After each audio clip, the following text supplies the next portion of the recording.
2 Corinthians 3rd chapter 3rd verse. రాతి పలక మీద గాని సితారాతో గాని వ్రాయబడక మెత్తని హృదయములు అను పలక మీద జీవము గల దేవుని ఆత్మతో. ఇక్కడ పౌలు రాతి పలక అని ఎందుకు అన్నాడు? Exodus 24th chapter 12th verse.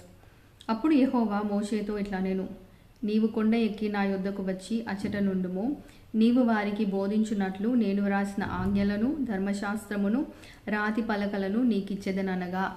ఇక్కడ దేవుడు రాతి పలకలు అని అంటున్నాడు. అంటే పౌలు ఇక్కడ ఓల్డ్ టెస్ట్మెంట్ని న్యూ టెస్ట్మెంట్ని కంపేర్ చేస్తూ చెప్తున్నాడు. మళ్ళీ ఏమన్నాడు పౌలు ఇక్కడ? మెత్తని రాతి పలక మీద కానీ సితారాతో కానీ వ్రాయబడక.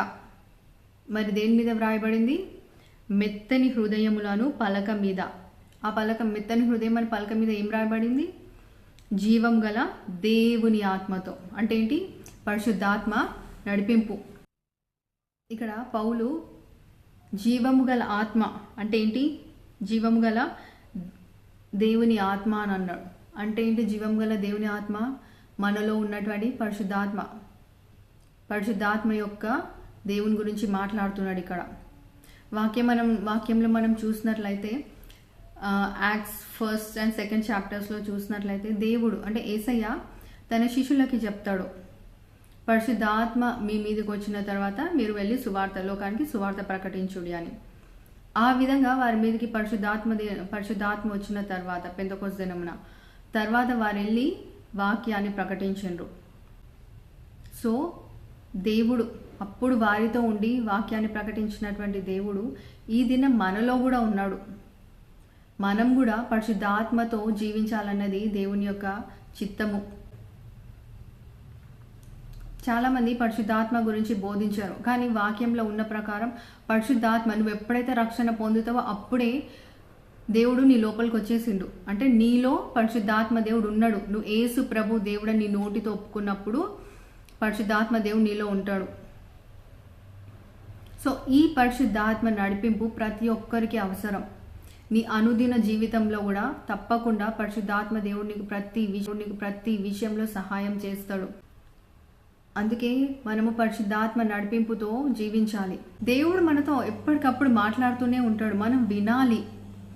అయితే ఇది ఓన్లీ స్పిరిచువల్గా ఉన్న వారికే నా పరిశుద్ధాత్మ దేవుడు మాట్లాడేది, నాతో మాట్లాడడా అని మీకు సందేహం ఉంటుండొచ్చు. లేదు, అందరితో మాట్లాడతాడు పరిశుద్ధాత్మ దేవుడు.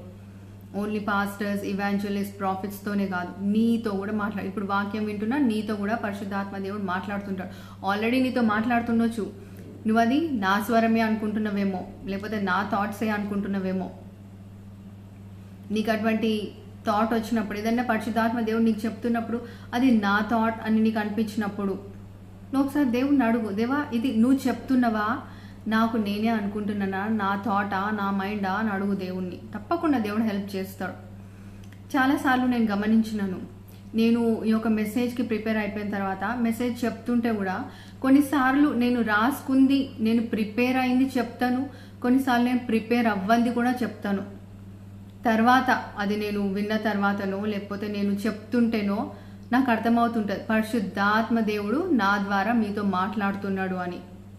సో ఈ విధంగా కూడా పరిశుద్ధాత్మ దేవుడు మీతో మాట్లాడుతుంటాడు. అది నేను ఆల్మోస్ట్ నా వీడియోస్ అన్నిట్లో నేను చూస్తాను. ఇప్పుడు కూడా నేను చెప్తుంటే కూడా నేను ప్రిపేర్ అవ్వంది మీతో చెప్తున్నాను. సో పరిశుద్ధాత్మ దేవుడు ఈ విధంగా కూడా మాట్లాడతాడు. వాక్యంలో ఉంది కదా, దైవజనులతో మాట్లాడుతాడు. దేవుడు ఎవరితో మాట్లాడాలనుకుంటే వారితో మాట్లాడతాడు తప్పకుండా. ఓన్లీ స్పిరిచువల్ అనే కాదు, పర్సనల్గా కూడా మాట్లాడతాడు. 2019లో ఒకసారి నాకు దేవుడు ఒక డ్రీమ్ ఇచ్చిండు. ఆ కళలో చాలా పవర్ఫుల్ డ్రీమ్, ఒక మెసేజ్ నేను తప్పకుండా మనిషికి చెప్పాల్సిందే. అయితే నేను మా బ్రదర్స్తో షేర్ చేసుకున్నాను, ఇట్లా డ్రీమ్ వచ్చింది అని. వారు అన్నారు, అంటే ఎవరి గురించి అయితే ఆ డ్రీమ్ వచ్చిందో వారి వల్ల, ఆ ఫ్యామిలీ వల్ల మేము చాలా హర్ట్ అయినాం. సో మా బ్రదర్స్ ఇంకా వదిలేసే ఆ డ్రీమ్ అని అన్నారు. వస్తుంటే కదా డ్రీమ్స్ వదిలేసే అని అన్నారు. సరే అనుకున్నా. నెక్స్ట్ డే కూడా సేమ్ డ్రీమ్, అదే డ్రీమ్ లిటరల్గా కాపీ పేస్ట్ డిట్టో అంటాం కదా, అట్లనే వచ్చింది మళ్ళీ. సో 2 times డ్రీమ్ వస్తే అది వాక్యానుసారంగా దేవుడిచ్చినటువంటి డ్రీమ్. అప్పుడు నేను ఇంకా డిసైడ్ అయిపోయినా, ఎట్లయినా చెప్పాలి. ఎందుకంటే దేవుడి దగ్గర నేను అకౌంటబుల్ ఉంటా. ఆ డ్రీమ్ నేను ఆ మనిషికి చెప్పకపోతే ఆ మనిషి లైఫ్లో చాలా కోల్పోవాల్సి వస్తుంది. ఇట్స్ లైక్ ఏమంటారు, లైఫ్ అండ్ డెత్ అంటారు కదా, అటువంటి సిచ్యువేషన్ అనుకోండి, అటువంటిది. లేకపోతే హెవెన్ ఆర్ హెల్ అంటారు కదా, అటువంటి సిచ్యువేషన్. సో నేను మా చిన్న తమ్ముడిని అడిగిన, ఇట్లా మళ్ళీ డ్రీమ్ వచ్చింది, నన్ను తీసుకెళ్తావా అని అడిగితే, లేదక్క నేను రాను, వారి వల్ల చాలా హర్ట్ అయిపోయాను మనము అన్నా. సరే అనుకున్నాం. తర్వాత నేను ఇంకొక విధంగా వెళ్తాను అనుకున్నా. సరే అని నేను అడగాల్సిన వారిని అడిగితే తను వస్తా అన్నది. కాకపోతే ఈవినింగ్ టైం 4 o'clockకి, నేను 4 o'clockకి తను పికప్ చేసుకొని మళ్ళీ ఎక్కడికైతే వెళ్ళాలో అక్కడ వెళ్ళి చెప్పి మళ్ళీ తనని డ్రాప్ చేసి మళ్ళీ నేను ఇంటికి రావాలి. అది చాలా లాంగ్ జర్నీ నాకు. అబ్బా ఇంత లాంగా అనుకున్నా. తనతో ఫోన్ పెట్టేసి అనుకున్నా ఇంత లాంగా, సరేలే వెళ్తాను అనుకున్నా. వెంటనే పరిశుద్ధాత్మ దేవుడు తమ్ముడు వచ్చి తీసుకెళ్తాడు అని చెప్పిండు. వెంటనే ఇట్లా పరిశుద్ధాత్మ దేవుడు నాతో ఇట్లా చెప్పిండు. మా తమ్ముడు నా డోర్ నాక్ చేసిండు. ఏంటి అని అడిగితే, అక్కడ నేను తీసుకెళ్తాను నిన్ను అని. చూడండి, అంతకుముందే నా తమ్ముడు రాను అన్నాడు. అటువంటిది ఒక ఫోన్ కాల్, ఒక 5 minute కాన్వర్సేషన్ అనుకోండి. ఆ 5 minutes కాన్వర్సేషన్లోనే దేవుడు నా తమ్ముడితో మాట్లాడేసిండు, ఇక్కడ నాకు చెప్పిండు, అతన్ని రప్పించేసిండు. నేను కూడా అనుకోవచ్చు కదా, మా తమ్ముడు పరిశుద్ధాత్మ దేవుడు చెప్పగానే ఇంతకుముందే మా తమ్ముడు రానన్నాడు కదా, ఇప్పుడు ఎందుకు వస్తాడులే, మళ్ళీ నేనే అనుకుంటున్నా, నేను కూడా అనుకోవచ్చు కదా. ఇట్లా దేవుడు చెప్పిండు, నా తమ్ముడు వచ్చిండు, తీసుకెళ్ళిండు నన్ను. సో స్పిరిచువల్గానే కాదు, పర్సనల్గా కూడా ప్రతి దినం మాట్లాడుతూనే ఉంటాడు. ఇది ఒక్క ఎగ్జాంపుల్ మాత్రం మీకు షేర్ చేసుకున్నాను. సో ఆ విధంగా దేవుడు ప్రతిసారి మాట్లాడుతూనే ఉంటాడు. వినండి, ఆయన మనతో సహవాసం చేయడానికి చాలా ఇష్టపడతాడు. మనకిప్పుడు యేసయ్యనే వాక్యంలో అన్నాడు, నేను వెళ్ళి మీకు ఆదరణకర్తను పంపిస్తాను అన్నాడు. మరి వాక్యంలో అంత క్లియర్గా ఉంది, జాన్లో ఉంటుంది. అంత క్లియర్గా ఉన్నప్పుడు దేవుడు చెప్పిన తర్వాత ఎందుకు పరిశుద్ధాత్మతో సహవాసం చెయ్యరు? పరిశుద్ధాత్మ గురించి కూడా చాలా తక్కువ బోధిస్తారు. మీరు ఒకసారి ప్రార్థించండి, దేవా నువ్వు నిజమైన దేవుడని నేను ఒప్పుకున్నాను, నువ్వు దేవుడవని నేను నమ్ముచున్నాను కదా, మరి నాతో కూడా మాట్లాడు అని దేవుడితో మాట్లాడు. పరిశుద్ధాత్మ దేవా నాతో మాట్లాడు అను. నీ సిచ్యువేషన్ ప్రకారం మాట్లాడతాడు, ప్రతిదీ మాట్లాడతాడు. ఈ మార్నింగ్ లేచినప్పటి నుండి పడుకునే వరకు మాట్లాడుతూనే ఉంటాడు. నీ ప్రతి సిచ్యువేషన్లో మాట్లాడతాడు దేవుడు. నువ్వు ఖాళీ వినాలి. మళ్ళీ వినడమే కాదు, పరిశుద్ధాత్మ దేవుడు చెప్పినట్టు కూడా నువ్వు నడుచుకోవాలి. అన్నిట్లో దేవుడు నీకు సహాయం చేస్తాడు.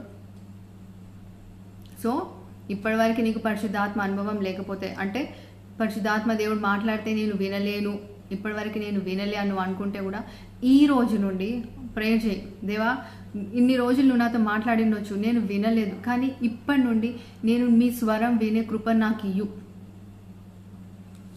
అని నువ్వు ప్రేయర్ చేయి. తప్పకుండా దేవుడు మాట్లాడతాడు. God bless you.